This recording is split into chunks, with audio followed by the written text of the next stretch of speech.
جی السلام علیکم، میں ہوں رانا عدیل مقبول ایڈوکیٹ حافظ آباد سے۔ ایک دفعہ پھر سوچا کہ کچھ نئی باتوں کے ساتھ آپ دوستوں کے ساتھ گپ شپ کی جائے۔ امید کرتا ہوں ہمیشہ کی طرح آپ کو پسند آئیں گی۔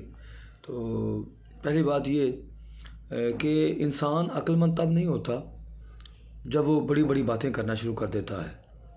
ہم عام لوگ ہی تاثر لیتے ہیں کہ عقل مند ہونے کے لیے ہمیں بڑی بڑی کتابیں پڑھنا پڑیں گی، بڑے فلسفے یاد کرنا پڑیں گے، بڑے دانشور کو پڑھنا اور یاد رکھنا پڑے گا، یہ ہم سمجھتے ہیں۔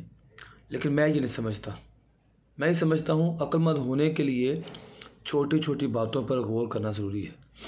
آپ اپنے ارد گرد رونما ہونے والی چھوٹی چھوٹی باتوں پر غور کریں، ان کو سمجھیے، ان کو پرکھیے، آپ کو عقل آ جائے گی۔ عقل مند ہونے کے لیے یہ چیز ضروری ہے، نہ کہ یہ کہ آپ بڑی بڑی باتیں کرنا شروع کر دیں۔